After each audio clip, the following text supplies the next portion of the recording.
All right, what's up, dudes? Welcome back. You are now with the Beverly Hills Boss. Thank you so much for joining me today. I'm very excited about what we're going to talk about. But first, before we get into anything, subscribe and like, and let's get on with it. The future is now. I'm the CEO of NRPR Group, one of the top PR firms in beautiful Southern California, Beverly Hills. Today we are going to expose Shia Labeouf's recent interview on Hot Ones. You guys probably know he's out and about campaigning for his two big films. His semi-autobiographical film, Honey Boy, and Peanut Butter Falcon. So let's talk about it, because I think this interview was super fun, and if I'm Shia Labeouf's publicist, I'm very happy about this decision. What many of you guys don't know is that when you're out trying to campaign for a film and you are a celebrity, you have very limited time and a lot of requests. So, many of you guys don't know, but there is a completely different way that you are going to PR and market a person versus a business or a product, right? So look at Shia LaBeouf as a business himself, right? So he's been in a lot of films. He's started as a Disney star, a young actor who has blossomed into a great career. So many actors have very, very limited time when it comes to interviews and a lot of requests that usually come in.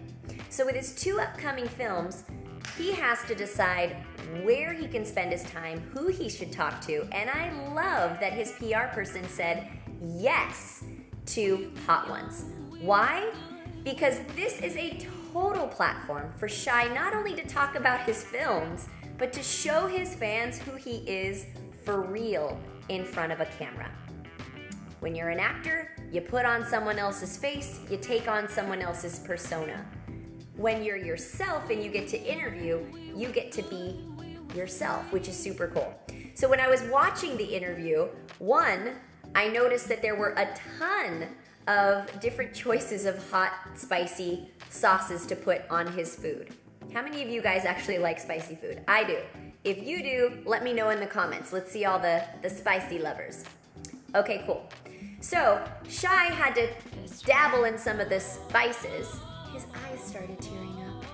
Not because he was crying, but because that was hot. But how fun was that to actually see his reaction while having to give an actual, interview with the host. I just think that that's fun. So if I'm the PR person and I'm working with my client to make sound decisions about where to spend your time, spend them with people who are gonna help your side of the story be told. Spend them with reporters who care about the behind the scenes, this semi-autobiographical story on Shia. I'm excited to see that because I actually am a fan of his, and I like to see, things about their real lives. Remember, all of these celebrities are also human, right? So I think that doing interviews that help you expose that human that you are helps you become relatable. So major kudos to Shia's PR team, because I think that's great. There are a lot of films that I have had the absolute pleasure of running the PR for. Shout out to House Across the Street. That's probably one of my favorite films that I got to do the PR for. One thing about that film, and I'll give you guys a relatable thing, the actual director of that film was deaf. He had to direct an entire film without being able to hear it. It takes a special and magical person to be able to do that. So Arthur, you're amazing. I still think that you're amazing. I think that film is amazing because of who you are behind the scenes. So what we got to do is actually set up interviews for him and all of the cast members of that film before we did the Hollywood red carpet.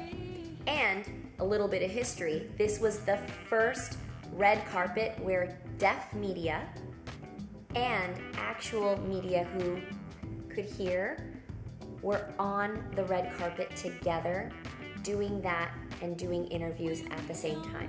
What a beautiful, beautiful thing to be a part of, and I really do feel honored that that happened. But again, just to share this with all of you guys, there's a lot that goes on behind the scenes. If you are a director or a producer and you have a film that you're getting ready to put out there, remember, talent can do interviews. You can do interviews. On the red carpet, there should be interviews. Invite the media into the fold and make sure that you're planning months in advance so that you get the most of the exposure and you really, really get the audience engaged, not just about what's happening in the film, but giving them a look at what happens behind the scenes with all of the talent involved. If you're a personality and you're trying to figure out how the heck to get PR, here are some tips to help you out. If you're a musician, comedian, or actor, and you have a big project that you might have just finished, let's say, for example, you just finished an album. Is there a press release about that album yet?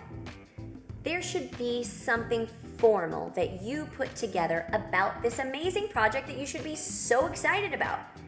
What's the name of the album? What does it stand for? What did you do to create it? How can people get it? Can they download it? Can they go buy it at stores? How much does it cost? And what are they gonna get from it? You want all of that in a really fun and exciting press release so that people know that you're serious about this amazing project. Once you have that announcement ready to go, think, in a couple of weeks, this is when I'm gonna drop it. But you wanna make sure that media get a hold of it under embargo. You want media to be able to listen to your album. You want them to be able to like certain songs so that when they get your announcement, when they hear your music under embargo, they have already formed an opinion and they might want to interview you. There's a ton of YouTube channels, podcasts, even blogs that want to talk to personalities. Give them your time. Talk to them about the creation of this amazing project. Dialogue with them about their opinion on certain songs. They might ask you, where did you get the idea from this one? Where did this idea come from? Be ready to answer those questions. Give them the full view of who you are and what this project means to you. That way, when you say, on this day, I'm gonna make this announcement, all of those stories and interviews are gonna be ready. And it's gonna look like you have a professional PR person right behind you. So that as you're growing, and obviously this is what we want for all of you, to be the boss of your own destiny, right? When you're ready to get to that level and hire an amazing PR person who can then take that over for you and further build your brand and expose you to more media, this is ultimately the goal. But we don't want you to stop just because you don't have that budget or because you don't think you're ready. You're ready. If you've finished a project, believe in that project. Make sure that people understand that there is a real human behind that film, behind that comedy sketch, behind that album, so that they get to know you right away. So I hope that this helped all of you, and best of luck with all of your projects. We hope that they all do very well. Let me know what you think. Did these tips actually help you? Are you working on an album or a film or something? I'd love to hear about it. Please share that in the comments below. Give us a follow. All of the links are there in the bio. Visit us at beverlyhillsboss.com for a free gift and a sneak preview of the book that I am launching in January of 2020 that I hope will also help you guys in all of your boss endeavors. All right, thanks so much for joining. Bye. Is now.